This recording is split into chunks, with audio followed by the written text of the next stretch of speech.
That was rather childish for Balmonk of the Azure Sky, the descendant of Fianna.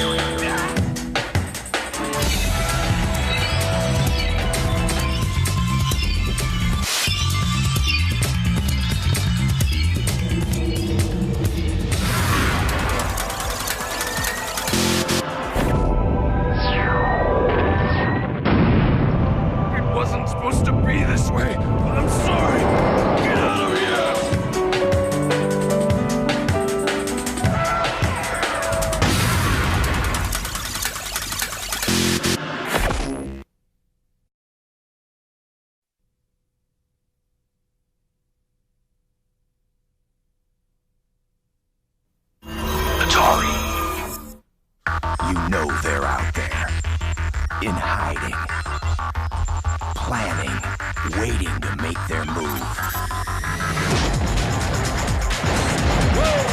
10 of the world's most wanted fugitives are on the run. It's time to bring them to justice. It's time to track them. It's time to smoke them out. By any means necessary. So get ready with your big guns and get ready for some hand-to-hand. You got a network out there grown out of control. And the time has finally come to start throwing down. Game over.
Where am I?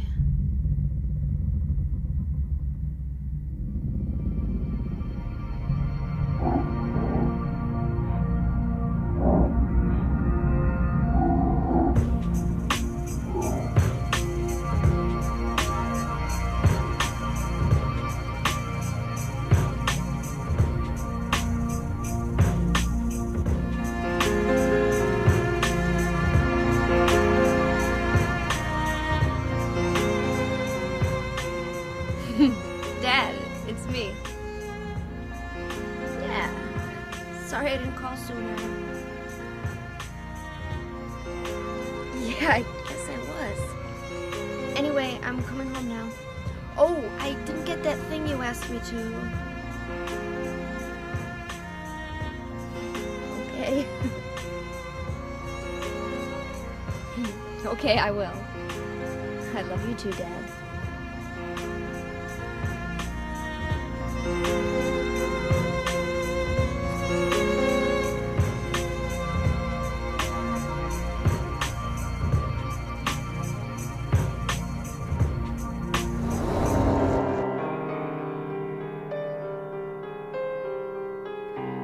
Hey, wait!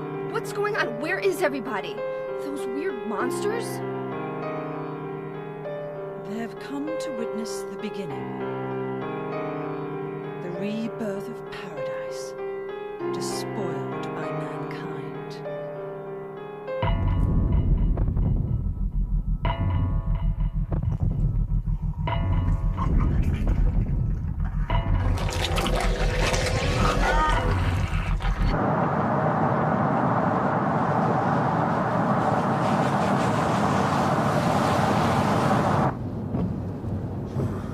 Started raining. Are you sleeping? I'm awake. You cold?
March of 1999, Sony Online unleashed EverQuest on the PC, and the massive multiplayer online role-playing game was born.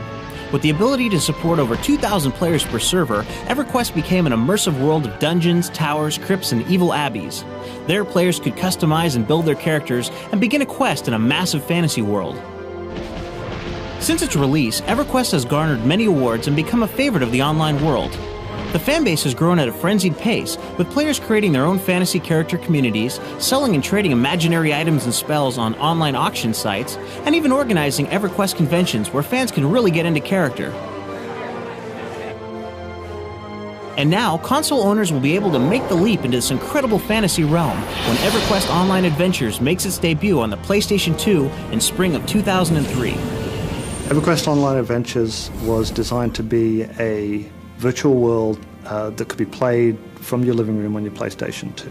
The core design philosophy behind it was that you could get in and out of it and have fun in 20 minutes or less. It's kind of like chess, where you can learn it in a few minutes, but to really get into it, it can take, years. The goal of the game is to just adventure with others. That's really what the game's all about, is to log on, find people that are like you, and to play the game. And the idea is that we create a space that really looks and feels and acts like a real world. And all of the people that you meet online could be from anywhere in the world, but you've all come to Norath to play the game. Up for some role-playing? Grab your copy of EQOA, throw it in your PlayStation 2 with a memory card, and get online with the network adapter. Then let the creative juices flow. Choose the race of your character. Do you want to be a dwarf or elf, gnome or troll? All the staples of fantasy fiction are there to suit your whimsy.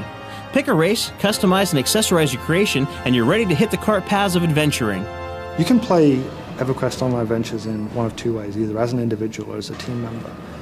Most people do both. Alone is playing around other people. When you go into the city, there are still other human beings who are in there trading or talking to you. It just means that you want to do your own adventure and you don't really want to be bothered with other people. The other way to play is joining up in a group or a guild. This is the way that a lot of people find most rewarding. That way you get together with a group of friends and you go and adventure in a dangerous dungeon, for example, that you could never possibly do on your own.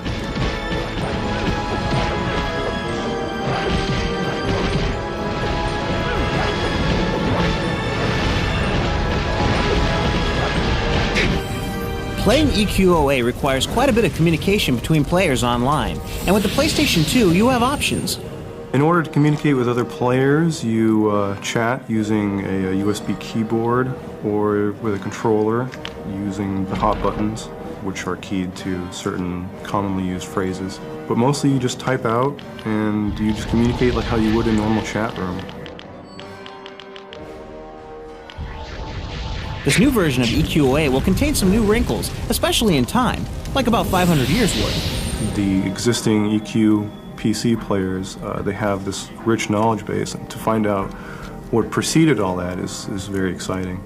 The reason EverQuest Adventures is set 500 years before the original EverQuest is we wanted to explore what happened to the elves. In EverQuest, in the current time period, the elves had split into two. That part of the history 500 years before was pretty murky and has always been very interesting to us. So we set Adventures at the time of that split. Time also needed to be shifted for the accelerated speed of gameplay on the PlayStation 2. We tried to take the EQ experience and translate it for console players, so combat encounters happen a lot more quickly and a lot more frequently. We wanted to make a combat system that was fast, real-time, that required some controller skill, so that the meat of the gameplay didn't require you to do a whole lot of chatting. And then there's the time saved by playing in one colossal zoneless world. We came up with like 8 different, completely different looking types of areas for the game. Then we had to mesh them all together because they all have to transition into one another, down to the bottom of the deepest dungeon, to the top of the highest, volcano or mountain. You will never experience any kind of a load, a pause, or anything that will interrupt your gameplay. So once you get in the game, you're there. There's a lot more different things to do because this world is so vast. We've got a brand new quest system in Adventures which allows us to fork and have many, many more quests than we did in the original EverQuest PC. Even if you have the time to discover all there is to know about EQOA, you'll need more of it, because this world will be constantly evolving. One of the ways we keep the game fresh and interesting for players is we just add content all the time. More and more things to do, more and more skills, more and more adventures, more and more creatures, which we roll out every month. That's part of your subscription package. It's almost like getting a sequel to a game every month. Obviously, you can spend a lot of time playing EQOA, and you'll run into a ton of people. But what will you have to show for it? EverQuest is all about the players. They really are the ones who have created EverQuest. They're really the ones who drive the world and make it fun. It's basically a social interaction. The exploration and excitement of these games is outpaced by the friends that you make. It's just like playing like a pickup game of basketball. I mean, you go out with your friends, you fight monsters. It's really pretty cool. People get together and like to work together, and they form very close-knit friendships. Sometimes of groups up to 200. It really does become a little living, breathing society. And it's so much fun to see this little world develop, and people just having fun and communicating with each other inside and outside the game.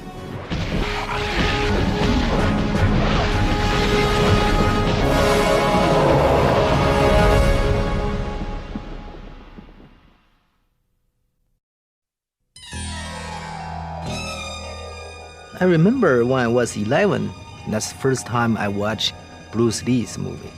After that, a lot of movie company studio asked me, "Hey Jay, when you grow up, you want to become an action star or action actor?"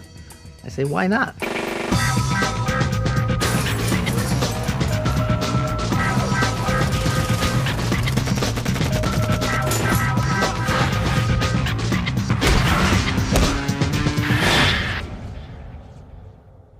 Jet Li got involved. His involvement was just such a cool process. I mean, here we are early in the year 2000, and we're putting together a game that's based on Hong Kong action movies, right? We've got his posters up everywhere. We're referencing his movies for everything that we plan to do for this game, and Jet Li calls up Sony and says, "Hey, I'd like to be in a video game." If you've seen any sort of a group fight scene with Jet, he's got guys flying at him from every different angle. We really wanted to have a 360-degree fight system where you've got guys coming at you. And that's the way Jet works. We know how to make an action movement in the movie, because you have a character, you have a bad guy, they have table, chair, you have location, situation. So easy for us to decide the whole scene together. Motion capture may be a little bit different.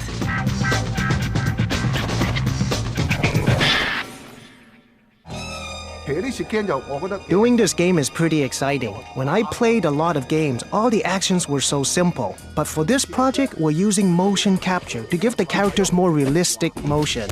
We were able to translate Jet's movements to give you a real feel for the action. The great thing for me personally is there's a lot of action that I couldn't put in a film due to the limitations of the camera that I am able to put into the game. So the happiest part of this for me is that the actions that I have only dreamt of before can be realized here.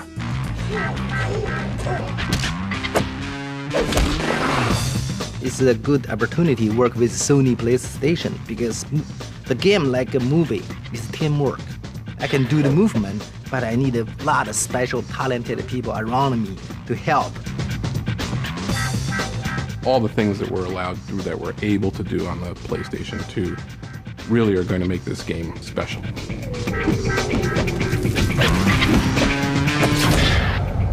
You can feel it, that's Jet Li.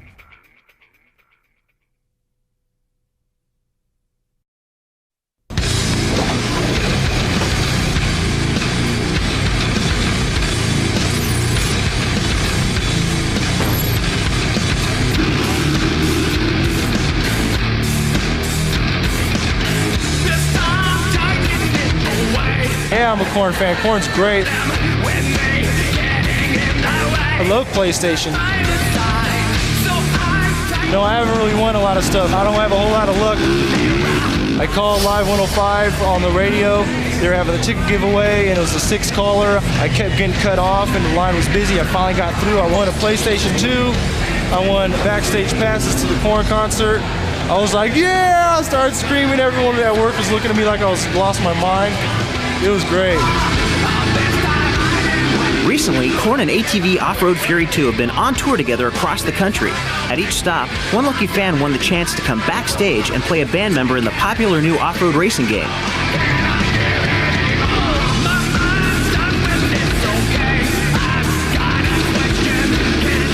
I got to go play the video games with Jonathan Davis and compete against him. It was a blast. The members of Korn like the game and have contributed one of their new songs, Here to Stay, to the soundtrack.